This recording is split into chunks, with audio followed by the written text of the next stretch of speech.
there are some certain reasons why federal government is bent to make sure that Simon Ekpa is extradited to Nigeria. And these reasons are very deep down. All right, so I just want us to just get some few of these things. Even as we speak to you, the federal government is doing lots, passing through different means, calling, country heads, those that can actually give instruction to Finland to release him.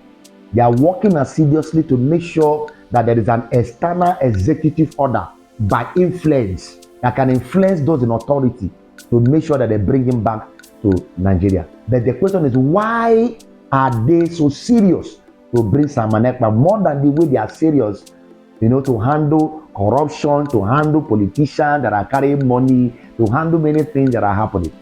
There is a deep reason behind this whole matter. I must let you understand that this matter is not about Simon Ekpa. No, it's not about Simon Ekpa. It's not about him as a person at all. No. It is about the Biafran people as a nation. The reason they want his head is because of the Biafran nation as a people.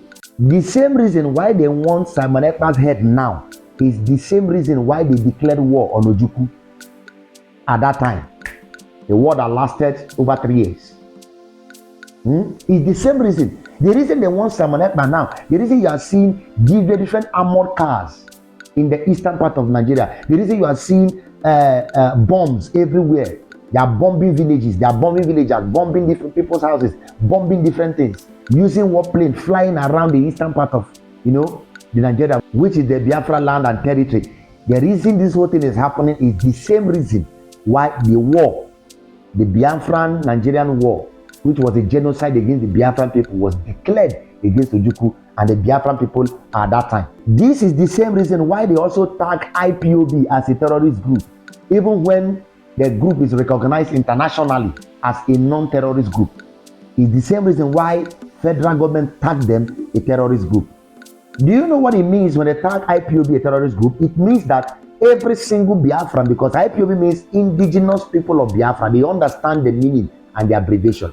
So which means that any person, all right, that recognizes himself, that says he's a Biafran, that person becomes automatically, in the scope of Nigeria, within the territory of Nigeria, a terrorist. Once you appear or you put up anything that represents Biafra, as far as Nigeria is concerned, they see you as an enemy. They see you as a terrorist. Whether you carry gun, whether you carry flag, whether you are a student, whether you are a child, whether you are under 18 or whether you are an adult or whether you are an old woman, they don't care. The reason is deep. So once they see you that there's anything that represents Biafra that you have, they are seeing you as a potential enemy. This was why so many adults, so many youths in Biafra land are being murdered by Nigerian government, Nigerian army, and so many things that are happening day after day, night after night. This is why there are so many checkpoints in the eastern part of Nigeria. This is the same reason why there are, lot of abuse happening in different places, different parts of the country. Is because of this same reason. There was a time that Chinwetalago wore, a cloth, normal cloth that looked like a Biafran color and flag, and he went to the market, according to him, to go and share bread to the less privileged. They bundled him and carried him to the barrack. They molested him. A man of that caliber, a celebrity like that, like Chinwetalago, is the same reason. Once they see you relating to anything like that, they see you as a potential enemy. And this whole matter is one. The reason they are fighting anyone that recognizes with Biafra is the same reason why they even put Simon Ekpa's name and picture among those that Nigerian army tagged as terrorists and wanted. They put Simon Ekpa's picture and name there. According to them, that is a wanted person. It's the same reason. The reason is, why do they want him? Why do they want him? The killing that is going on in the Biafra land has been happening before Simon Ekpa came. The killing has been happening before Nnamdi Kanu came. The killing has been happening and it has not stopped. Even when they held Nnamdi Kanu, the killing didn't stop. Now that they are holding Simon Ekpa, the killing did not stop. Everything that is happening is happening. The brutality is happening. The kidnapping is happening. The burning of houses, villagers is happening. The question is, why are they after his life? You know, I tell you that this is the same reason why they kidnapped Nnamdi Kanu from Kenya. They couldn't make it public, because if they make it public, a lot of people will start speaking. A lot of agitation will spring up. They have to pass back here to go and kidnap him and dump him, because the guy was becoming a bone to their neck. You get, MNK was becoming a serious bone to their neck. So when they see that you have become a bone to their neck, they will look for a way to keep you in one place so they cannot move again. That is their agenda. That is their intention. This whole matter is an external influence coupled with internal interest. External influence coupled with internal interest. There are those different places, France and the rest of them, Britain and the rest of them. This is external influence. Why are they doing it? Because of oil and gas, natural resources.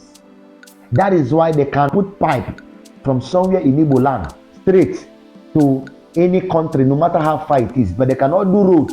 There is a federal road that we enter on nature. They cannot do road that we enter anywhere. Different federal road, they can't do it. A road that is not that long, they can't do it. But they are ready to spend billions upon billions and trillions of dollars to make sure they put pipeline to go and supply crude oil, natural resources to one country. External influence. External influence. This was the same reason that the country was created. It's the same reason that Nigeria was created. External influence. They just turn it to a company, Royal Niger Company, so that they can be exploiting. That's all. Put a manager there. What they see as leaders of Nigeria, they don't see them. Most of them don't see them as presidents or their leaders. They see them as, managers. They put them there to manage the company. So whatever they want, they get. External influence is the problem. And this is why I call all Biafrans to stop fighting each other. To stop fighting each other. Most of these people that you see that this one is fighting this one, this one is fighting this one, almost all of them has made impute in this struggle. After a time, they discover that this one did not do something right. So everybody is suspicious. They don't even know who to trust. Nobody can actually trust anybody until Biafra comes. That's just the truth. That's just the truth. So to even end all this internal fighting one another, it will be very difficult. The only thing that will stop this fight is when Biafra will come. Because the people that have laid a foundation of not trusting people long time ago, that those we even trusted, they will be the one that will buy off. Those that was wicked trusted, his commander, they are the one that collected money. They told, they say, sir, let's drop this matter. He was weak. What will he do? So there's nobody to trust. That is the problem. The only people that Biafran trust, I said it before, is when they see that you have struggled your way, you are doing things, you have crossed all odds, and they discover that you are doing things rightly, what they like to do that they could not do, what they love doing, which they couldn't do. That's the only way Biafrans will like you and follow you to become a leader. That's the way it is. That's all. And that is what they see in Simon Ekpa, that many people have come to follow him. Even now that people are still calling him different sort of names. So the reason they are after his life is an external influence. Anybody trying to fight the issue of Biafra is trying to fight this global and external influence. I want you to pay attention and listen to what Showore just said in this video. There's a global interest to keep Nigeria the way it is. So yes, oil can keep flowing in direction of multinationals. There are people whose interest is to make sure Nigeria doesn't progress so that the black man will not find his feet globally. So anybody who is also fighting them here, you are fighting that global economic interest. All right, God bless you. Please subscribe to this channel, share this video to everyone out there to create more awareness. And don't forget to drop your view, all right, your thoughts right there in the comment section. God bless you. See you in my next video.